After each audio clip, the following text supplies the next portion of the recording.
Oke, assalamualaikum warahmatullahi wabarakatuh. Perkenalkan, nama saya Arif Rasa. Kembali lagi. Di sini saya akan melanjutkan ke bab 4. Bab 4. Scalable CSS Architecture and Preprocessor. Capaian pembelajaran kali ini yakni setelah menamatkan bab ini, kamu akan mampu menerapkan metodologi BAM untuk mencegah konflik nama kelas dan menciptakan kode CSS yang modular. Menggunakan fitur-fitur CSS processor seperti nesting dan mixin untuk menulis kode yang lebih bersih dan dry. DRI. DRI. Lalu menganalisis trade-off antara menulis CSS murni dan menggunakan pendekatan utility first seperti Tailwind CSS. Mengimplementasikan fitur CSS modern seperti custom properties dan fungsi kalkulasi dinamis tanpa bantuan alat eksternal. Memahami evolusi styling menuju pendekatan CSS in JS dan implikasi terhadap arsitektur komponen modern. 1. CSS metodologis. Menjinakkan monster kode global. Salah satu kelemahan terbesar CSS atau cascading style sheets adalah sifatnya yang global secara default. Ketika kamu menulis aturan dot button, kurung berawal color, titik dua, red, titik koma, tutup kurawal, itu adalah aturan tersebut berlaku untuk setiap elemen dengan kelas button di seluruh website, tanpa terkecuali. Dalam proyek kecil yang hanya berisi satu halaman, ini mungkin bukan masalah besar dan malah terasa praktis. Namun, ketika proyek tumbuh menjadi ratusan halaman dengan puluhan pengembang yang bekerja bersamaan, sifat global ini berubah menjadi bom waktu. Bayangkan, kamu mengubah padding pada kelas .card untuk halaman berita, tapi tanpa sadar merusak tampilan .card di halaman profil dan dashboard karena nama kelasnya sama. Masalah ini dikenal sebagai CSS Specificity Wars dan Side Effects, di mana developer takut menghapus atau mengubah kode lama karena tidak tahu bagian mana saja yang akan terdampak.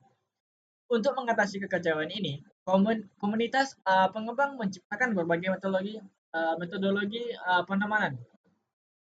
Dan yang paling populer dan teruji waktu adalah BAM, Block Element Modifier.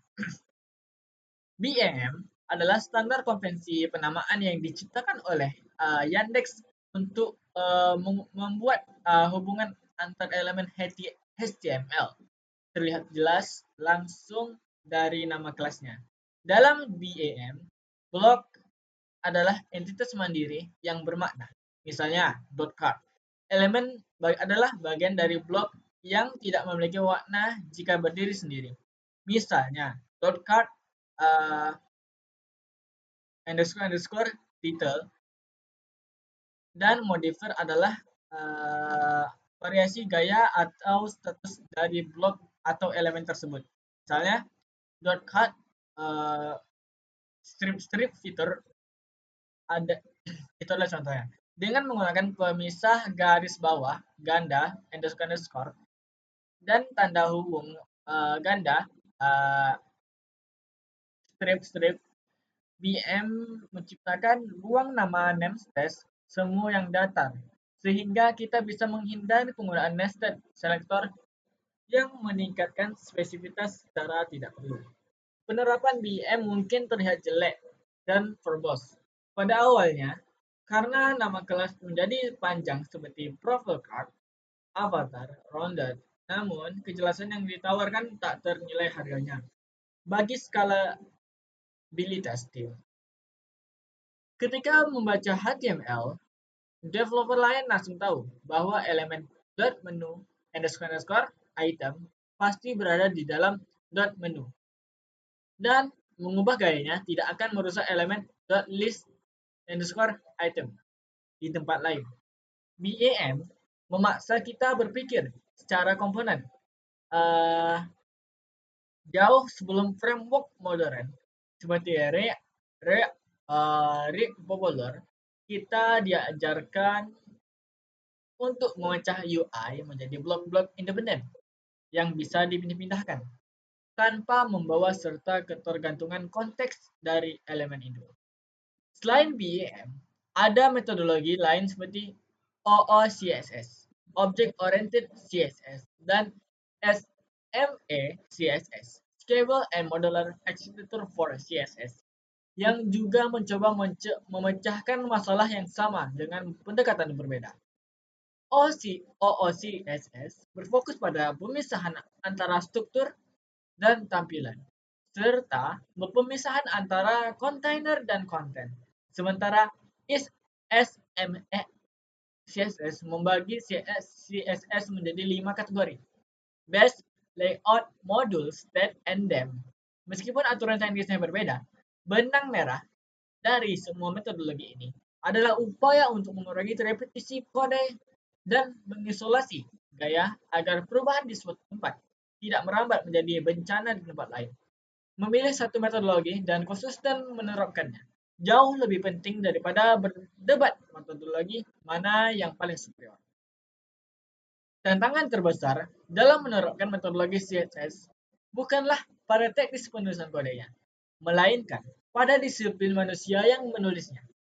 Sangat menggoda untuk mengambil jalan pintas dengan membuat kelas utilitas cepat seperti .red, strip text, atau menumpuk selektor. .header, div, only saat dikejar deadline. Namun, hutang teknis ini akan berbunga dengan cepat. Kode yang tidak terstruktur akan menjadi read only, hanya bisa ditulis, tidak bisa dibaca lagi. Memaksa developer selanjutnya untuk terus menambahkan kode baru di bagian paling bawah file CSS. Karena takut menyentuh kode lama, metodologi arsitektural pada investasi jangka panjang untuk kewarasan tim dan kesehatan proyek di masa depan.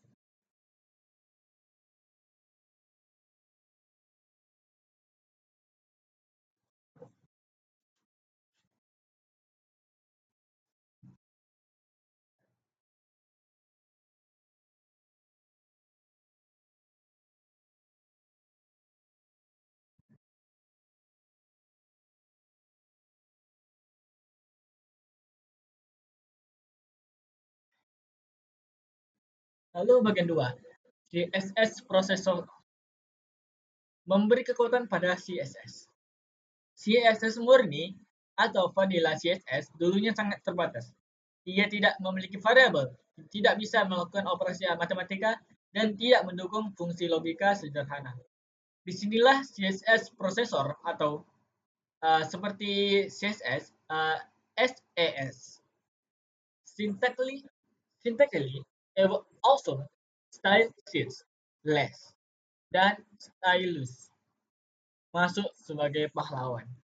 Prosesor adalah bahasa skrip yang memperluas kemampuan CSS dengan fitur-fitur pemrograman sesungguhnya, yang kemudian dikomplikasi dan dikompilasi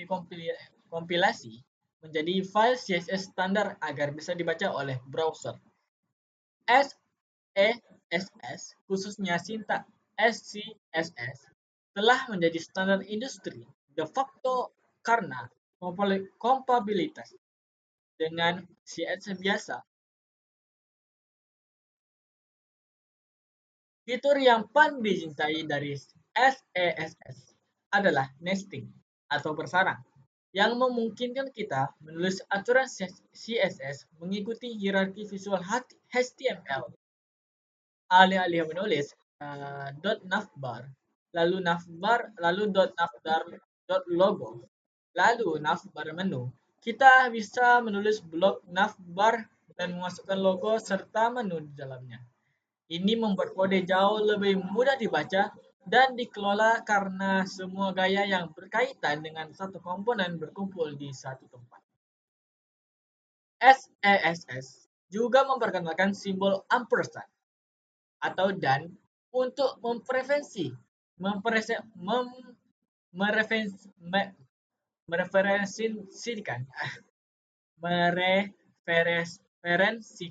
selektor induk yang sangat berguna untuk menulis pseudo code class seperti Titik dua, hover atau elemen BAM seperti dan underscore element. Namun, developer harus berhati-hati agar tidak melakukan nesting terlalu dalam, lebih dari 3 level, yang bisa memicu spesifitas tinggi dan membengkaknya ukuran file output CSS. Kekuatan super lainnya adalah variables menggunakan tanda dolar. Sebelum adanya CSS Custom Properties, variabel SAAS adalah salah satu cara untuk menyimpan nilai yang sering digunakan seperti kode warna merek, jenis font, atau ukuran jarak. Dengan mendefinisikan dollar primary color, titik dua, pagar 3498 dB di titik koma di satu file konfigurasi, kita bisa menggunakan di ratusan tempat lain. Jika klien tiba-tiba minta ganti warna jadi ungu, kita hanya perlu mengubah satu baris kode variabel tersebut dan perubahan akan otomatis merambat ke seluruh aplikasi setelah dikompilasi. Ini adalah penerapan prinsip DRY, don't repeat yourself, yang sangat efisien untuk pemeliharaan tema desain. SAAS juga membawa konsep pemrograman fungsional seperti melalui mixin dan function. Mixin memungkinkan kita membuat kelompok deklarasi CSS yang bisa digunakan kembali atau reusable. Mirip seperti fungsi dalam JavaScript. Contoh klasik adalah mixin untuk media query atau mixin untuk membuat efek track center dengan cepat. Kita bahkan bisa mengirim argumen ke dalam mixin, membuat gaya menjadi dinamis. Selain itu, SAAS memiliki fitur partials dan import atau add use di versi terbaru, yang memungkinkan kita memecahkan file CSS raksasa menjadi potongan-potongan kecil yang modular, lalu menggabungkannya kembali menjadi satu file CSS final saat diproduksi. Meskipun CSS native kini mulai mengadopsi fitur-fitur yang dulu hanya ada di CSS seperti seperti operasi matematika kompleks, loop, each, form, dan manipulasi warna menggunakan prosesor, juga berarti kita bisa menggunakan fitur CSS sebagai jembatan yang mengisi kesenjangan antara apa yang kita butuhkan sebagai developer dan apa yang disediakan oleh spesifikasi CSS saat ini. Utility first concept, tailwind, revolusi kontroversial. Jika BAM dan SAS mencoba mengatur CSS dengan cara mengelompokkan gaya ke dalam komponen semantik, tailwind CSS datang dengan filosofi yang berlawanan total. Utility first, alih-alih membuat kelas .btn primary dan menulis 10 baris CSS di dalamnya, tailwind menyediakan ribuan kelas kecil utility class yang masing-masing hanya melakukan satu hal, seperti background strip blue, strip 500, letak biru, atau selanjutnya p strip 4, padding. P itu padding. Text center, rata tengah, atau rounded LG, sudut melengkung. Developer membangun antarmuka dengan menyusun kelas-kelas ini langsung di elemen HTML, mirip seperti bermain Lego. Pendekatan ini seringkali mengejutkan developer tradisional yang merasa bahwa HTML menjadi kotor dan penuh dengan kelas yang panjang.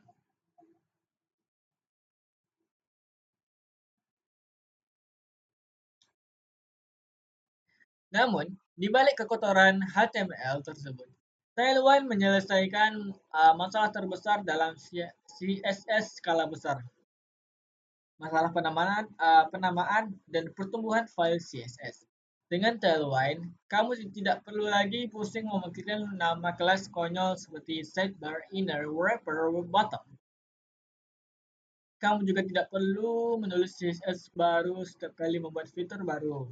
Kamu hanya menggunakan ulang utilitas yang sudah ada. Hasilnya ukuran file CSS kamu cenderung berhenti tumbuh meskipun aplikasimu terus bertambah besar. Selain itu, karena gaya didefinisikan langsung di HTML, kamu bisa menghapus elemen HTML tersebut dengan gayanya pun ikut hilang tanpa meninggalkan sampah di code di file CSS yang sering terjadi pada pendekatan tradisional. Kekuatan utama Tailwind terletak pada sistem desain token yang terkonfigurasi dengan ketat di Tailwind config.javascript. Tailwind membatasi pilihanmu pada skala nilai yang sudah ditentukan. Misalnya, margin hanya boleh M1, M2, M4, sehingga mencegah penggunaan magic number sembarangan seperti margin 13 pixel. Ini memaksa konsistensi desain di seluruh tim tanpa perlu mengkomunikasi verbal yang intens. Jika kamu butuh warna merah, kamu pakai teks red 500. Semua orang di tim tahu persis warna merah yang mana itu. Framework ini bertindak sebagai penjaga gawang sistem desain sistem enforcer, yang memastikan UI tetap rapi dan seragam. Kritik utama terhadap Tailwind adalah markup HTML yang menjadi sangat panjang dan sulit dibaca.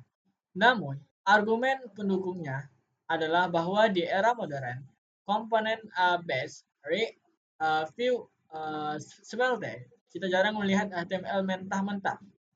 Kita memukus markup yang rumit itu ke dalam komponen yang bisa digunakan kembali. Misalnya, kita membuat komponen button satu kali dengan 20 kelas Tailwind.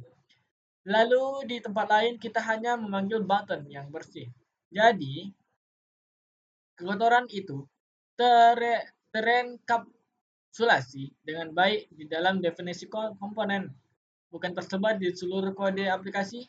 Tailwind justru bersinar paling terang ketika dipasangkan dengan framework komponen modern ini. Fitur JIT (Just in Time Compiler) milik Tailwind juga merupakan inovasi teknis yang luar biasa. Alih-alih mengirimkan file CSS raksasa berisi semua kemungkinan kelas compiler Tailwind memindai file html.js atau JS kamu mendeteksi kelas mana yang sebenarnya kamu gunakan dan menghasilkan file CSS super kecil yang hanya berisi gaya dan yang dipakai tersebut. Ini memberikan performa loading yang sangat cepat di sisi pengguna. Ditambah lagi fitur responsif seperti MD-Flex dan state modifier seperti hover background blue 700 membuat pengembangan UI interaktif menjadi sangat cepat tanpa perlu meninggalkan file HTML. Tailwind bukan hanya sekedar library CSS, tapi sebuah API untuk sistem desain. Keempat, modern CSS fitur.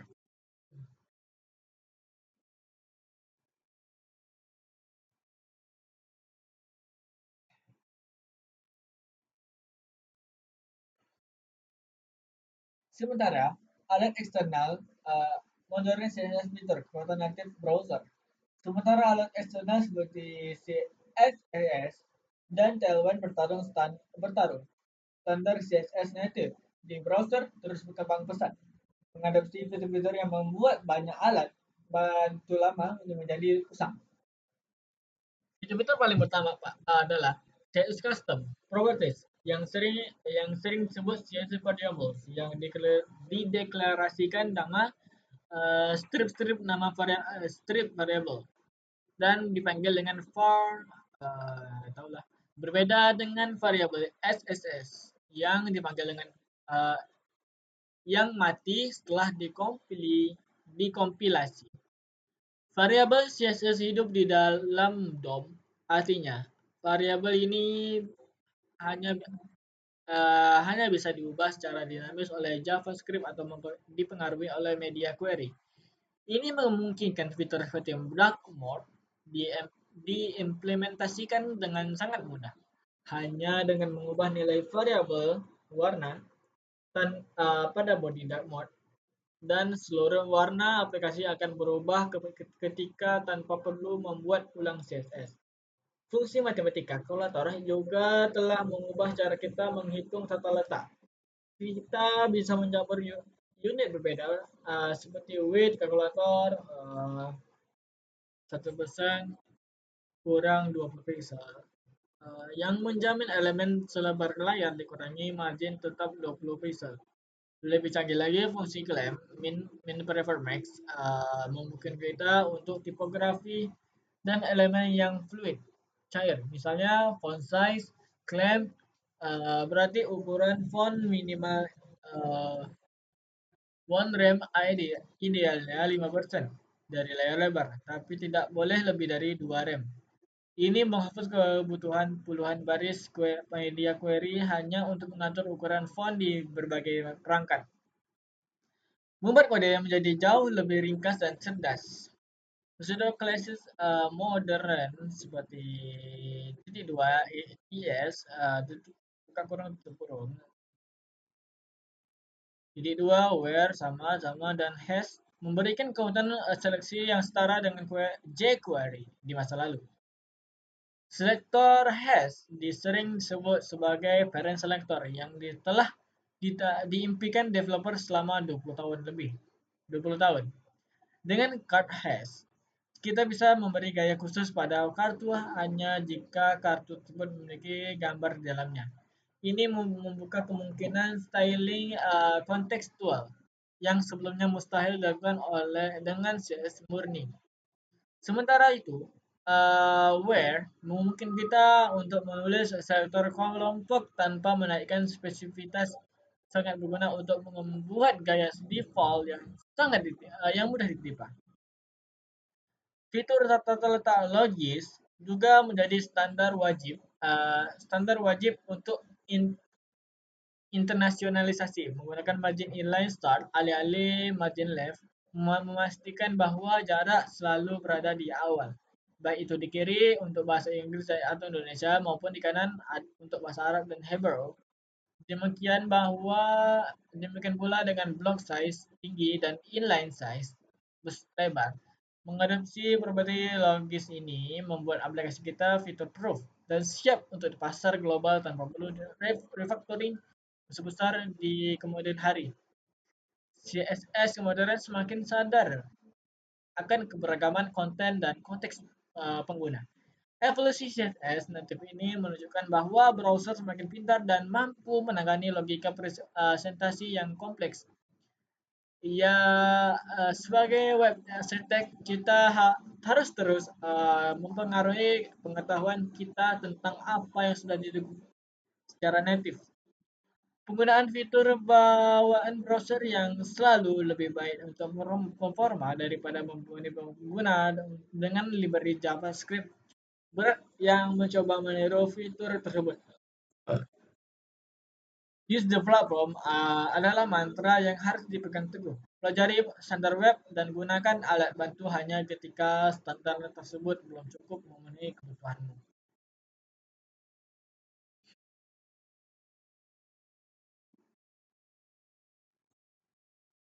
Lalu, bagian 5, CSS in JavaScript overview. Mengawinkan logika dan gaya.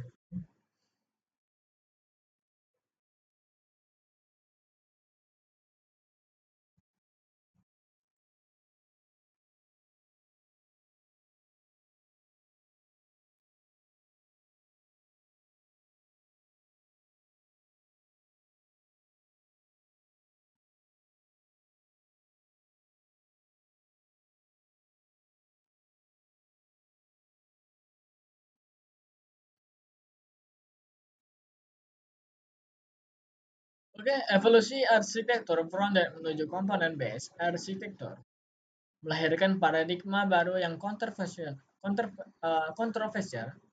namun populer. CSS in JavaScript.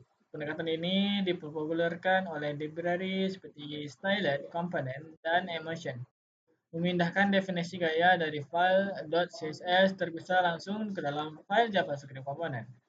Idenya adalah bahwa jika komponen UI dan logikanya sudah digabung, mengapa gayanya CSS harus dipisah? Dengan CSS in JS, kita bisa menulis CSS di dalam stream template literal JS dan library akan otomatis mengenerate nama kelas unik seperti .source, bdb, dan menyuntikkannya ke dalam halaman.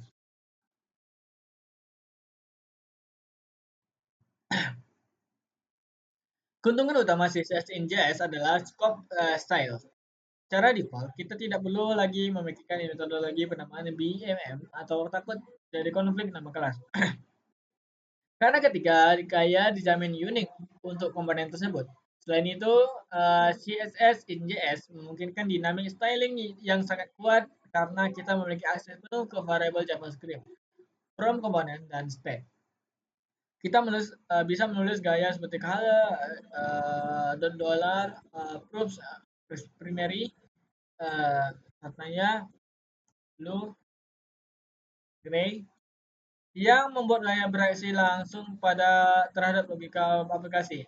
Fitur seperti theming juga menjadi sangat mudah karena semua nilai gaya tersentralisasi dalam konteks JavaScript yang bisa diakses di mana saja.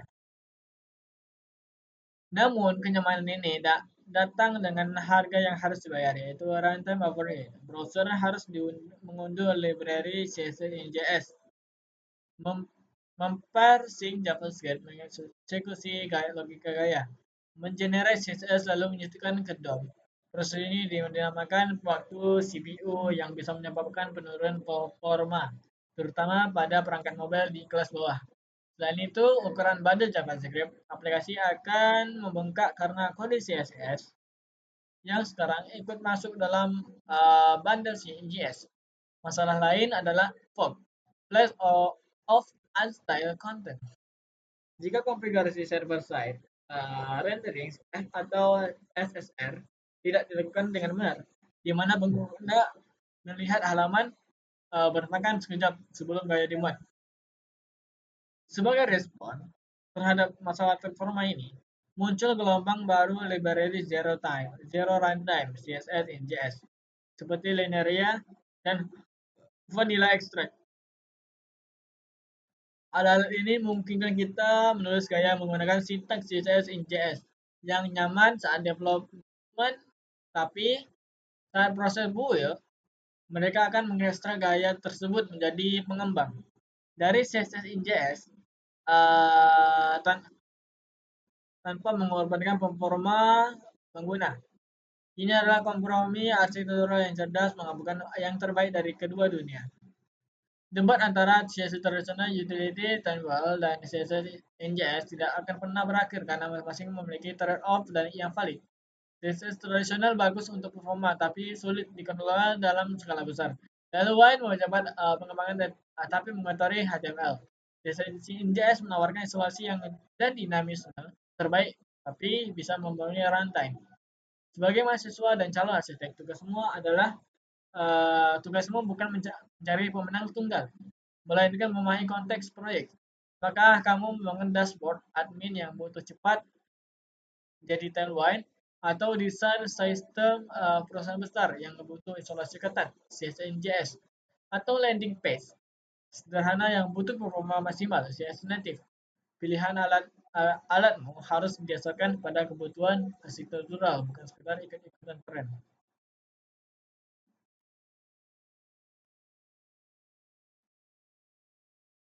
Oke, bagian 6. Integrasi keislaman, kerapian, efisiensi, dan keberlanjutan amal.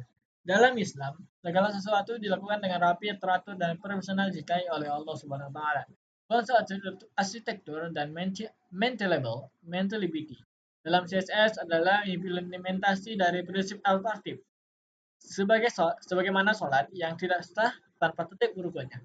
Sebuah aplikasi skala besar juga akan batal, rusak, atau sulit dikembangkan jika kode tulis sembarangan tanpa struktur menggunakan metodologi seperti BMM atau arsitektur modular bukan sekedar aturan teknis, melainkan upaya menegakkan keteraturan di tengah batasi kekacauan. Kode global mencerminkan karakter seorang muslim yang hidupnya teratur dan disiplin. Prinsip DRY, learn to better yourself, ada yang diterapkan melalui penggunaan variables dan mixin pada CSS, sejalan dengan larangan israf dan tabzir. Allah berfirman dalam surah Al-Isra ayat 27. Sesungguhnya pemboros itu adalah saudara-saudaranya setan.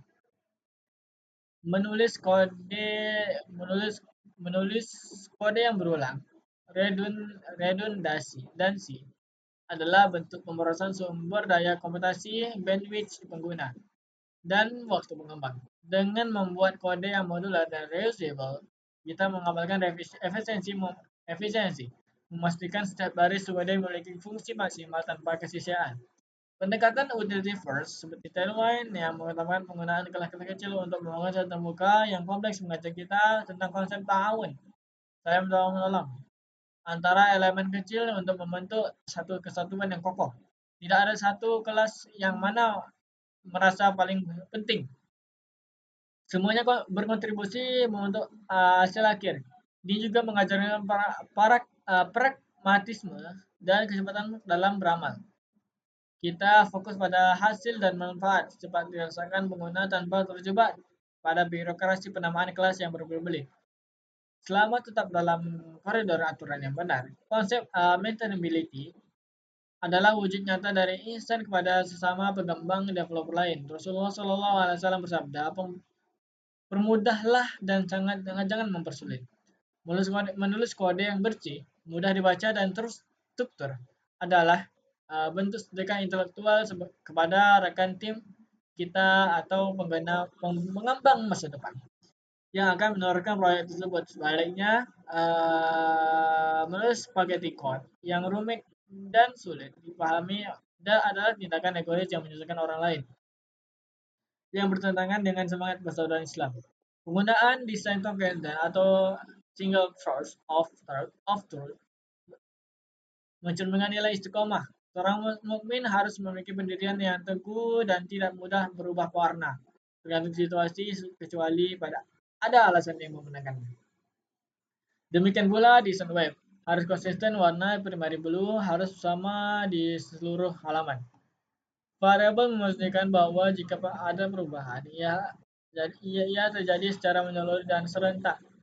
Menjadi integritas visual aplikasi sebagaimana integritas moral sebagai seorang muslim terjaga dimanapun ia berada. Terakhir, transisi arsitektur secara yang scalable menginginkan kita pada visi amal jariah. Kita membangun sistem hari ini bukan hanya untuk menguntungkan kebutuhan hari ini, tetapi dengan pemikiran jauh ke depan agar sistem tersebut tetap kuat, menopang beban di masa depan. Arsitek CSS yang visioner tidak mewariskan masalah kepada generasi penerusnya, melainkan mewariskan fondasi yang kuat untuk mempermudah generasi berikutnya untuk terus-menerus membangun kebaikan di atasnya. Oke, kesimpulannya, bab ini mengajarkan bahwa menulis CSS untuk satu halaman itu mudah, tetapi mengelolanya untuk aplikasi skala besar adalah tantangan engineering yang serius. Berikut adalah prinsip-prinsip arsitektural yang harus kamu pegang. Metodologi melahkan anarki. Kita belajar bahwa sifat global CSS adalah bom waktu. Metodologi seperti BIM bukan sekedar cara menamai kelas yang panjang, melainkan strategi solusi untuk menghasilkan perubahan pada satu komponen tidak merusak komponen lain di halaman yang berbeda. Yang kedua, program jangan hanya melukis dengan SSS atau CSS. Kita berhenti menulis kode repetitif fitur seperti nesting, mixin, dan variabel. Mungkin kita menerapkan prinsip DRY pada styling, menjadikan kode CSS lebih modular dan logis layaknya bahasa orang sesungguhnya. Yang ketiga, paradigma utility first. Kita melihat sisi lain dari koin di mana mengotori HTML dengan kelas utilitas menjadi nyata menjadi solusi ampuh untuk mencari inkonsistensi desain dan pembangkatan file CSS. Tailwind bukan sekedar library melainkan beragam sistem desain. Kekuatan native browser, jangan meremehkan apa yang sudah tersedia secara gratis. Metode petisi dan custom properties dan fungsi kalkulator. Memungkinkan kita melakukan hal-hal dinamis langsung di browser tanpa perlu proses kompilasi yang rumit. Use the platform adalah mantra efisiensi. Tidak ada peluru pik. Bagi 5, tidak ada peluru perak. Perempatan antara CSS tradisional dan Tailwind dan CSS NJS tidak akan pernah usai karena masing-masing melayani kebutuhan yang berbeda. Arsitek yang lebih baik tidak fanatik pada satu alat. Ia memilih Tailwind untuk kebutuhan literasi, CSS NJS untuk isolasi komponen nyekat, atau CSS native untuk performa maksimal. Dengan pemahaman tentang arsitektur gaya ini, kita siap langkah ke bab 5, di mana kita akan membedah otak dari aplikasi web, bahasa pemrograman JavaScript, dan cara kerjanya di balik layar. Oke, sekian dari saya. Mungkin itu yang bisa saya sampaikan. Wassalamualaikum warahmatullahi wabarakatuh.